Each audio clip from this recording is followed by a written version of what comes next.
Hello everyone, welcome back to our channel English నేర్చుకుందాం. ఈ వీడియోలో మనం డాక్టర్ అపాయింట్మెంట్కి సంబంధించిన సంభాషణను ఇంగ్లీష్లో క్లియర్గా నేర్చుకుందాం. ఈ వీడియోని స్కిప్ చేయకుండా చివరి వరకు చూడడానికి ట్రై చేయండి. ఈ వీడియోలోకి వెళ్ళే ముందు లైక్ చేయండి, షేర్ చేయండి మరియు సబ్స్క్రైబ్ చేయండి. మనకి అనారోగ్యంగా ఉన్నప్పుడు డాక్టర్ గారిని కలవడానికి అపాయింట్మెంట్ కోసం హాస్పిటల్కి కాల్ చేస్తాం కదా. అప్పుడు రిసెప్షనిస్ట్ గుడ్ మార్నింగ్, నేను మీకు ఏ విధంగా సహాయపడగలను అని అడుగుతారు కదా. దాన్ని ఇంగ్లీష్లో ఇలా అడుగుతారు, good morning, how can I help you? Good morning, how can I help you?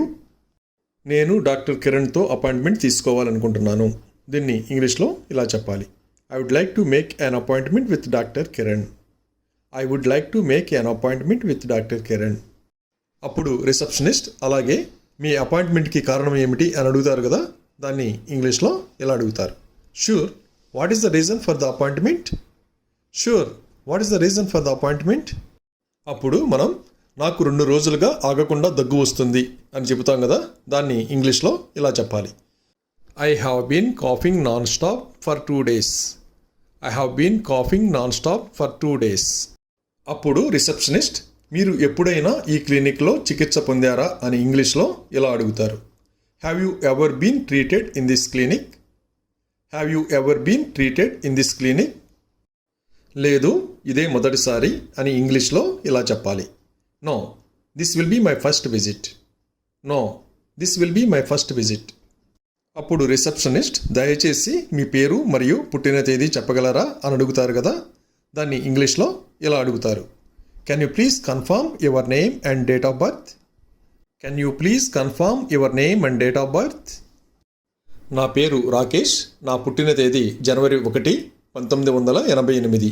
దీన్ని ఇంగ్లీష్లో ఇలా చెప్పాలి, my name is Rakesh and my date of birth is 1st January 1988. My name is Rakesh and my date of birth is 1st January 1988. అప్పుడు receptionist నేను శుక్రవారం ఉదయం 11 గంటలకు మీకు అపాయింట్మెంట్ బుక్ చేయగలను అని ఇంగ్లీష్లో ఇలా చెబుతారు, I can book an appointment on Friday at 11 AM. I can book an appointment on Friday at 11 AM. అప్పుడు మనం అపాయింట్మెంట్కి ఇంకా ముందుగా అవకాశం ఉందా అని తెలుసుకోవడానికి ఇంగ్లీష్లో ఇలా అడగాలి, do you have anything sooner? Do you have anything sooner? ఇప్పుడు పూర్తిగా బుక్ అయ్యాయి, ఒకవేళ ఏదైనా రద్దు అయితే మీకు తెలియజేస్తాను.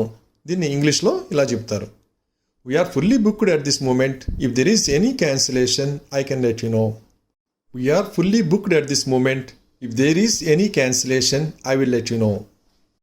సరే, మీరు నాకు శుక్రవారం అపాయింట్మెంట్ బుక్ చేయండి అని ఇంగ్లీష్లో ఇలా అడగాలి, okay, please book me an appointment for Friday. Okay, please book me an appointment for Friday. అప్పుడు రిసెప్షనిస్ట్ మీ అపాయింట్మెంట్ బుక్ చేశాను అని ఇంగ్లీష్లో ఇలా చెప్తారు, your appointment is booked. Your appointment is booked. మీ ఇటీవలి వైద్య రికార్డులు ఏవైనా ఉంటే తీసుకురావడం మర్చిపోవద్దు. Don't forget to bring your recent medical records if any. Don't forget to bring your recent medical records if any. తప్పకుండా తెస్తాను. Sure I will bring. Sure I will bring. అలాగే నేను మీకు మరేదైనా సహాయం చేయగలనా?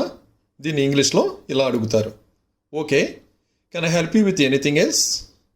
Okay, can I help you with anything else? ఏమీ లేదు, ధన్యవాదములు. Nothing, thank you. Nothing, thank you. Thank you for watching this video. మీ అభిప్రాయాలను కామెంట్స్ ద్వారా తెలియజేయండి. మరిన్ని వీడియోల కోసం ఈ వీడియోని లైక్ చేయండి, షేర్ చేయండి మరియు సబ్స్క్రైబ్ చేయండి. Thank you.